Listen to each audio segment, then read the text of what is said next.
You know, I've written a couple of articles detailing my opinions on the difficulty conversation over the past few years, but since most of the comments I've received on those articles complain that they were too long and reading is difficult, apparently, I figured, hey, let's make a video about it so I can deal with more angry comments. Yeah.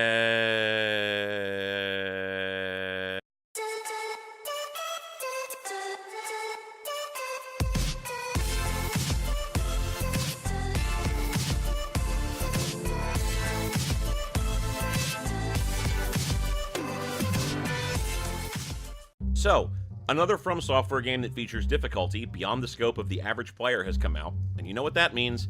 It's time for everyone's favorite discussion. Let's add an easy mode. For those who haven't been involved in, or bothered to pay attention to, this particular discourse, for the past several years, every time a game in the Souls genre, I guess, since this discussion also happened when Nioh came out, is released, various websites, internet forums, and social media platforms are filled with people weighing in on the discussion of should X have an easy mode, a trend which has been happening, well, since Demon's Souls released in 2009. That's not even a joke, mind you. I decided to do some research on the subject to see how far back the discussion has been going on, because I honestly couldn't remember, and I figured it was a fairly recent invention.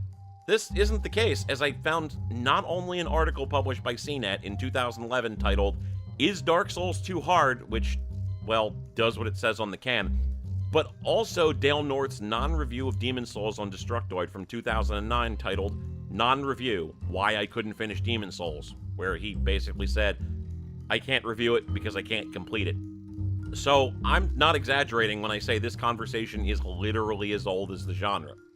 Now, you would think that a conversation that has been going on for literally a decade at this point and has featured articles on both sides of the divide, featured on Forbes and International Business Times, which is an incredibly strange thing to say when you stop and think about it, would have reached some sort of satisfactory resolution point by now, but that is decidedly not the case. Now, before we get into the discussion proper, I want to lay out my credentials, because that matters to some of the people who will come across this video, and I want them to understand coming in where I'm coming from when I make my points. First off, I'm almost 40 years old at this point, and when I say something like, I'm almost as old as the video game medium, that's not an exaggeration.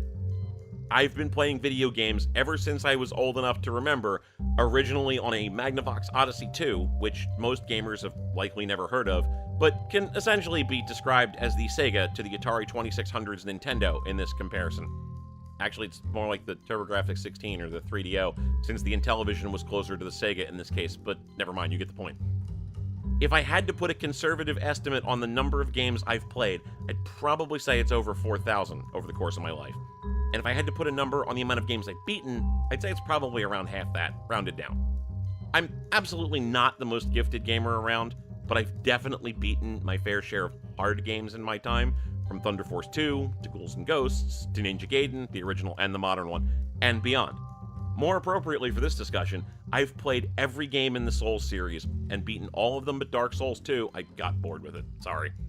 I've 100%ed Dark Souls and Bloodborne, I've completed everything in Dark Souls 3 but the collect all the stuff achievements, and I completed the Nioh Alpha back when that was a thing. In other words, I've gitted plenty good in my day, and it is with the establishment of my having gitted good that I want to make the following point.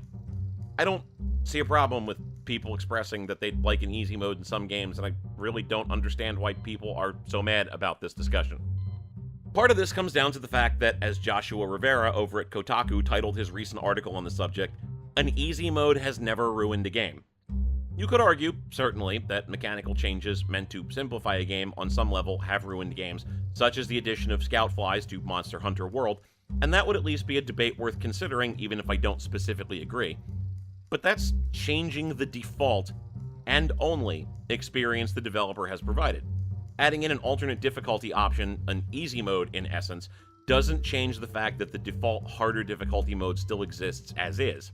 Celeste isn't a lesser game for offering accessibility options, Ninja Gaiden Black wasn't rendered a worse experience for offering players lower difficulty settings, and I cannot, over 4 decades of gaming, come up with a single case where a game was made worse for having multiple difficulty settings. The closest you can come here is the argument of a case where the developer doesn't properly tune their difficulty settings, but even then, that's not the difficulty settings causing the issue. That's the developer being lazy, and in the same way we would blame the dev for using shoddy netcode when their online fighting game loses frames, we would blame the dev for the balance issues, not the act of adding difficulty options itself.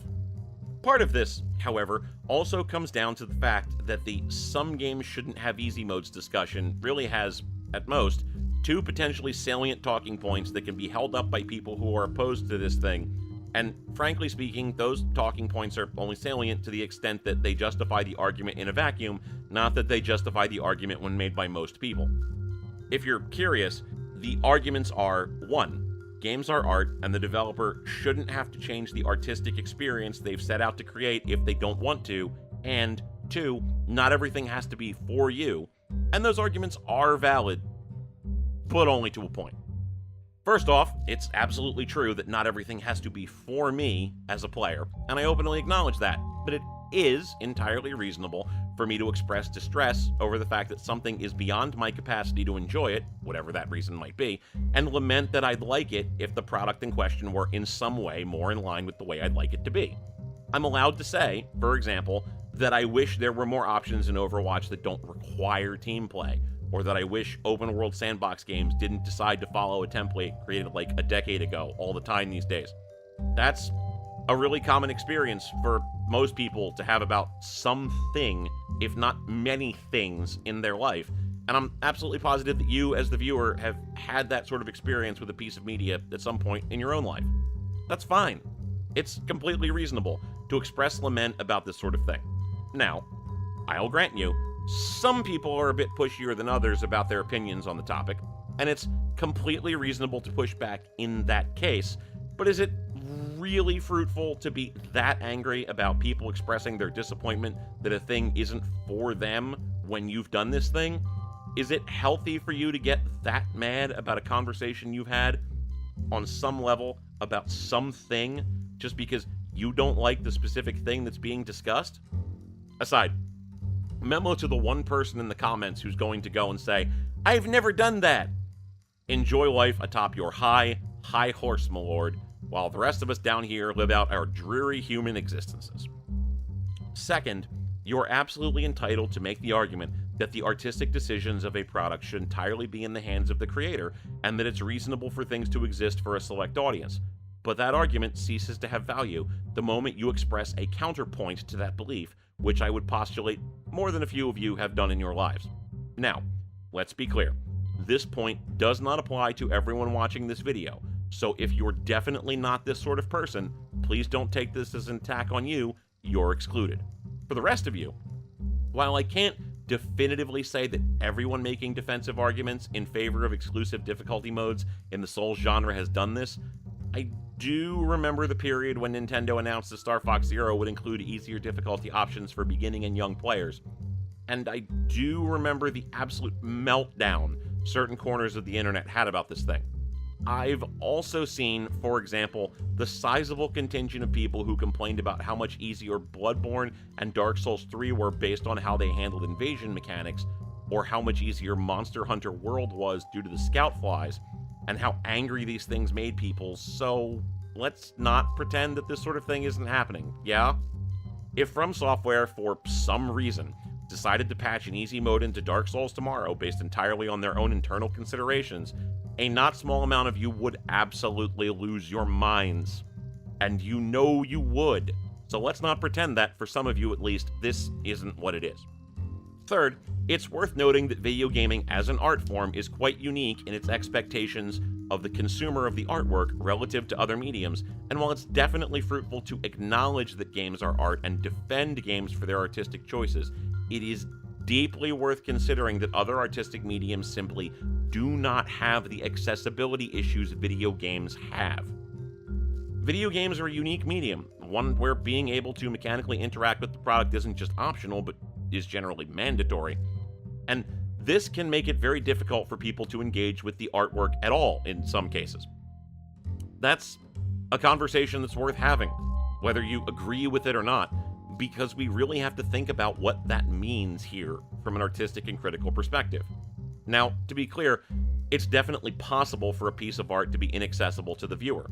Perhaps you're not someone who appreciates abstract art or surrealism, or you're not particularly good at understanding metaphorical language, or certain art challenges you in ways that are discomforting and you'd rather not deal with that. However, video games are unique in the way in which they can be rendered inaccessible to the person attempting to access their artistry. And that's something we really need to consider and discuss when we're talking about video gaming being an art form and what that means in the grand scheme of things. To be clear, it's perfectly fine to feel that from an artistic perspective, some video games rely on their difficulty as part of their artistic merit. But it's also perfectly fine to say, as Cameron Kunzelman does in his piece on Dark Souls in Easy Mode from 2016, quote, "I'm the foil who wants an easy mode. I enjoy the lore and the design. I like everything about the games other than the act of playing them, and as each of the authors suggest above, the act of playing them is the thing that must be enjoyed first in order to count yourself in the group that Dark Souls is for." That's a really great piece, by the way, and I recommend you read it if you have any real interest in the discussion proper. I'll include a link to it below.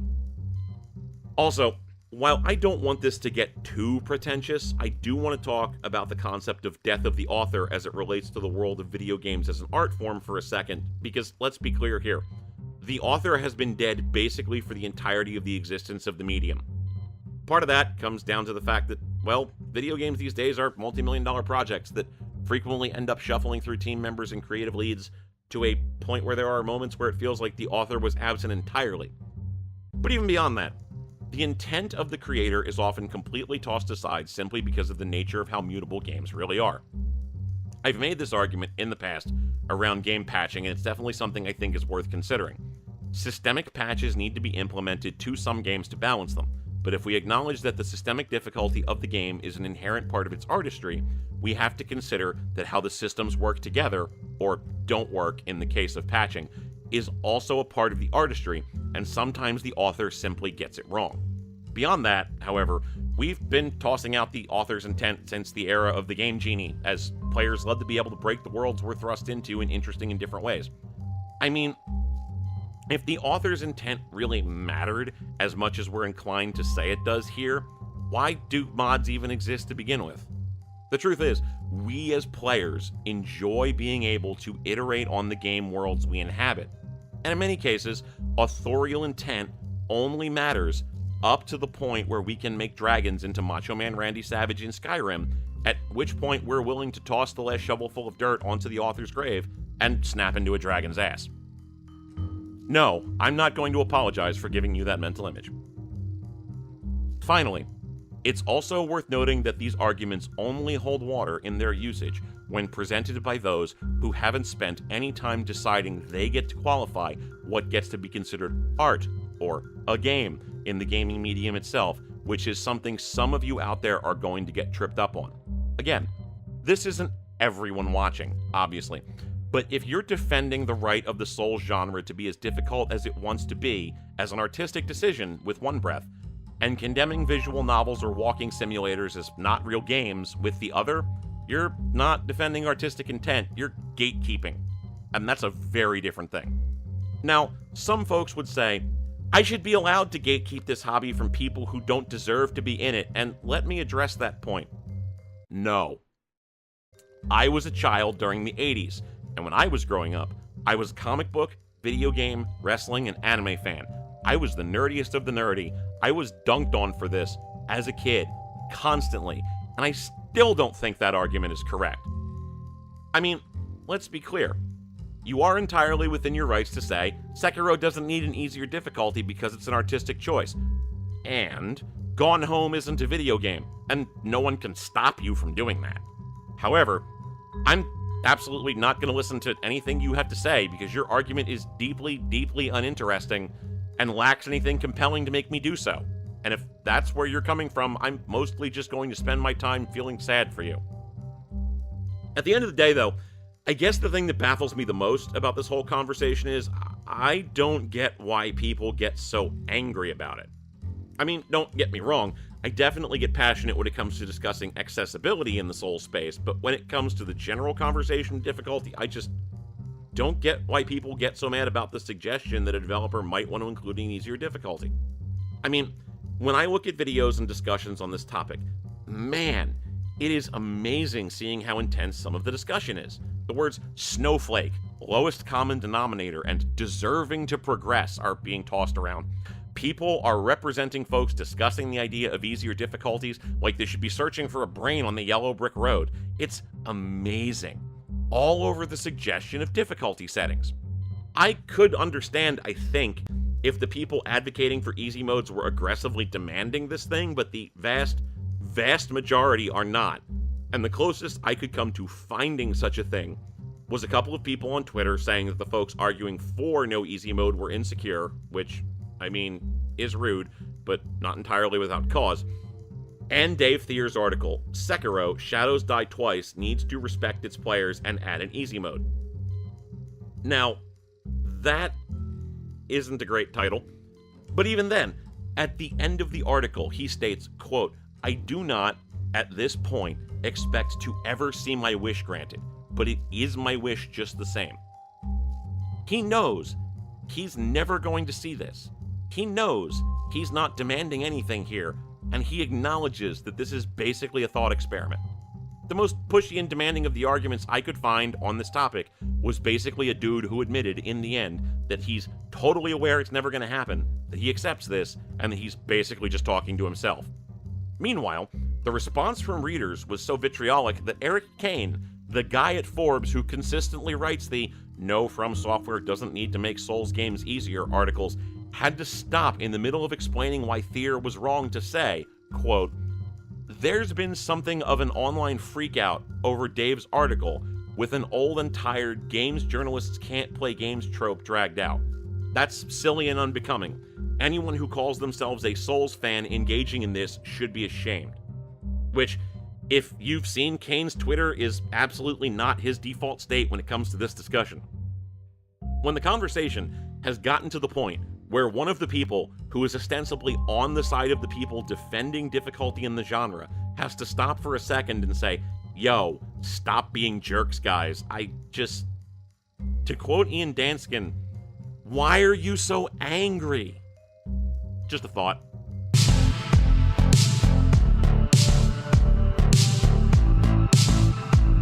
Hey, thanks for watching me spend 15 minutes to talk about how I feel about the difficulty discussion and not going into the comments immediately to tell me how wrong I am. I really do appreciate it. If you agree, that's cool. If you disagree, that's also cool. You can feel free to comment below, and so long as you're not a terrible person and don't expect me to spend an hour debating in a YouTube comment section, I'll take anything you have to say to heart. I also want to thank the fine folks who gave my script a once-over for taking time out of their day to do so. Your time could have been spent doing anything else, and the fact that you devoted it to reading through my drivel is appreciated. Once again, thank you so much for watching, and hopefully I'll see you next time, which will also hopefully be sooner rather than later, all things considered. Until next time, thanks for watching. Oh, and for those who made it to the end and are asking, wait, why aren't you upset that people arguing for an easy mode are angry? Well, two reasons. First, that generally has not been my experience online, so I can't really speak to it when I'm not seeing it. If that has been your experience online, I apologize to you. I just don't have any exposure to this thing such that I can discuss it at length. Second, I spent like a week stuck on Q-Lag in Dark Souls the first time I ran through it, so I can kind of empathize. Sorry.